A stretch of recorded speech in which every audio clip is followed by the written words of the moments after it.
네, 오늘 노다지 썰전에서는 원자현미경, 그러니까 AFM 기술로 아주 작은 나노미터 단위, 원자 수준까지 표면을 측정하는 장비를 만드는 파크 시스템스에 대해 이야기 나눠보겠습니다. 이 장비들이 주로 반도체 산업이나 연구소에서 많이 쓰이는데 아시다시피 연평균 20에서 30%씩 정말 놀라운 성장을 보여왔거든요. 그래서 오늘 저희가 던지는 질문은 이겁니다. 과연 파크 시스템스의 이런 엄청난 성장이 계속될 수 있을까? 아니면 어떤 중대한 한계나 도전에 부딪힐까? 저는 이 기업의 독보적인 기술력 그리고 시장 지배력을 봤을 때 성장세는 앞으로도 계속될 것이다. 이렇게 확신하는 입장입니다. 저는 좀 생각이 다릅니다. 그 성장세가 너무 좀 불안정한 기반 위에 서 있는 게 아닌가 그렇게 보고 있거든요. 특히 그 변동성이 너무 심한 반도체 경기, 여기에 대한 의존도가 너무 높고요. 또 지정학적 리스크 같은 것도 절대 간과할 수 없다고 봅니다. 오늘 그 이면에 숨어있는 위험 요인들 제가 한번 하나하나 짚어보도록 하겠습니다. 좋습니다. 그럼 성장성부터 한번 보죠. 파크 시스템스는 그냥 시장이 커져서 성장했다. 이게 아니거든요. 반도체 공정이 점점 미세화되고 어려워지면서 파크 시스템스의 이 초정밀 계측 장비에 대한 수요가 그야말로 폭발적으로 늘었고요. 여기에 NHS 하이브리드 같은 고부가 가치 신제품들이 또 힘을 보탰죠. 실제로 작년, 그러니까 2024년에 매출 1,750억 원, 영업이익 385억 원을 달성했고요. 올해 2025년 상반기에만 벌써 누적 매출이 1,000억 원을 넘겼습니다. 특히 지난 8월 기준으로 수주 잔고가 780억 원대라는 거, 이거 하반기 실적에 대한 아주 명확한 청신호 아닌가요? 물론 고객사 사정으로 납품이 조금 미뤄질 수는 있겠죠. 하지만 중요한 건 주문 자체가 취소되는 경우는 거의 없다는 겁니다. 이미 AFM 시장에서는 점유율 1위인데 여기서 만족 안 하고 나노 계측 시장 전체로 영향력을 넓히려는 목표도 아주 분명하고요.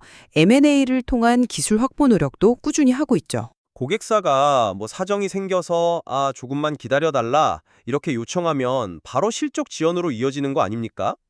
물론 취소야 적겠죠. 워낙 대체제가 없는 장비니까요. 근데 제가 보는 본질적인 문제는 그 성장이 너무 반도체 경기에만 묶여 있다는 거예요. 반도체 사이클 한번 제대로 꺾이면 그때는 어떻게 될까요? 게다가 매출의 절반이 50%가 중화권에서 나옵니다. 아시다시피 미중 갈등 같은 지정학적 변수가 언제 터질지 모르는데 이러면 정말 직격탄을 맞을 수밖에 없고요. 또 중국 현지 경쟁사들의 추격도 이거 무시할 수준이 아니거든요. 지금 매출의 10%를 R&D에 쏟아붓고 있고 영업비용도 계속 늘리고 있는데 그러면서 지금의 20%가 넘는 이 높은 영업이익률을 계속 지켜낼 수 있을까요? 그건 글쎄요. 너무 장밋빛 전망 아닌가 싶습니다. AFM 시장 1등이라고 해서 나노계측 시장 전체를 다 먹을 수 있는 것도 아니고요. 물론 반도체 경기가 중요한 변수인 건 맞습니다. 하지만 파크 시스템스의 기술력은 단순한 사이클을 넘어선다고 봐요. 반도체 공정이 점점 더 고도화될수록 AFM의 역할은 더 커질 수밖에 없거든요. 중국 리스크요? 물론 있죠. 없는 건 아닌데 반도체용 고성능 AFM은요. 중국 업체들이 따라오려면 아직 한참 멀었습니다. 기술 격차가 상당하다는 거죠. 오히려 중국 내에서도 자국산 장비 대신 파크 시스템스 장비를 어쩔 수 없이 쓸 수밖에 없는 그런 상황이고요. 그리고 R&D나 영업비용 증가는 이건 미래를 위한 필수 투자죠. 이걸 비용 부담으로만 보는 건 좀 너무 단편적인 시각 아닌가요? 최근에 과천 신사옥으로 이전하고 의왕의 부지 확보하고 이런 대규모 투자가 바로 그 성장 자신감을 보여주는 증거라고 생각합니다. 총이익률이 55%로 아주 높은 건 저도 인상 깊게 봤습니다.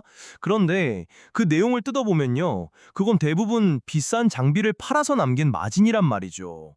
경쟁사들 보면 장비 판매 말고도 유지보수나 같은 이 서비스 매출 비중이 보통 한 20에서 30% 정도 되는데 파크 시스템스는 고작 7%예요.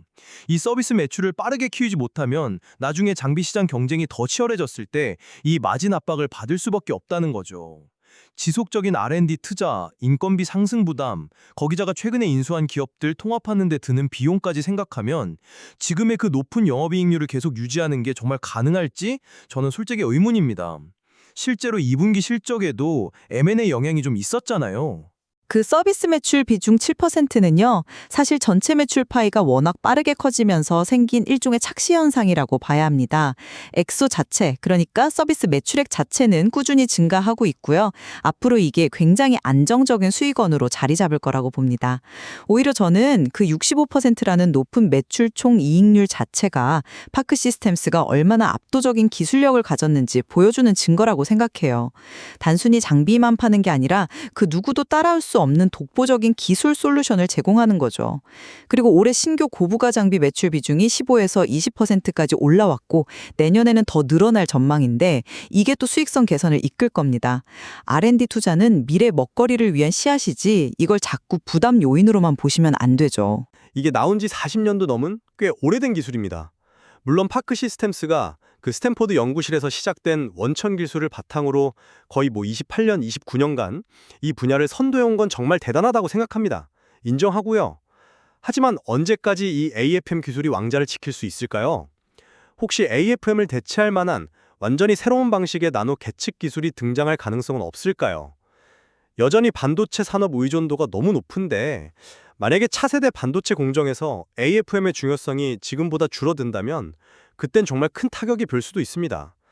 그리고 최근에 인수한 그 홀로그래틱 기술 같은 것들 있잖아요. 이게 실제 반도체 분야에서 얼마나 시너지를 낼 수 있을지 이것도 아직은 좀 검증되지 않았다고 보고요. 높은 진입장벽이라는 말이 영원할 수는 없다고 봅니다. 기술이 오래되었다고 해서 그 가치가 없는 건 절대 아니죠. 오히려 수십 년간 쌓아온 그 데이터와 노하우, 그리고 끊임없는 혁신, 이게 바로 파크 시스템스의 핵심 경쟁력이라고 생각합니다. AFM 기술에 다른 기술을 결합한 NX 하이브리드 같은 제품이 이미 성공적으로 시장에 안착했고요. 연말에는 또 다른 신제품 프로토타입 공개를 앞두고 있습니다. M&A를 통해서 새로운 기술을 계속 흡수하려는 노력도 하고 있고요. 적용 분야도 보세요. 기존의 반도체 전공정 중심에서 이제는 후공정, 특히 요즘 핫한 어드밴스드 패키징이나 HBM 같은 최첨단 분야로 아주 빠르게 확장하고 있습니다. 물론 파괴적인 신기술이 등장할 가능성이야 언제나 열려 있는 거지만 현재로서는 파크 시스템스가 구축한 이 기술적 해자가 워낙 깊고 단단하다, 이렇게 봐야 합니다. 글쎄요. 저는 여전히 파크 시스템스가 그 반도체 경기 변동성, 그리고 중국 시장이라는 어떻게 보면 좀 아슬아슬한 외줄 위에 서 있다는 우려를 지울 수가 없습니다. 그리고 말씀드린 것처럼 서비스 매출을 통해서 좀 더 안정적인 수익 구조를 확보하는 것도 아직은 과제로 남아 있고요. 미래 기술 변화라는 거대한 파도 앞에서 지금의 이 리더십이 계속될 수 있을지는 좀 더 냉정하게 지켜봐야 한다고 생각합니다. 현재의 강점만으로 미래의 성공까지 보장하기는 좀 어렵지 않나 싶네요. 저는 좀 다르게 봅니다. 독보적인 기술 리더십과 아주 탄탄한 재무 상태, 확실한 수주 잔고, 그리고 신제품 개발과 M&A, 또 적용처 다변화라는 이런 명확한 성장 전략을 고려할 때 파크 시스템스의 성공 신화는 이 나노 계측 시장에서 계속될 것이라고 저는 확신합니다.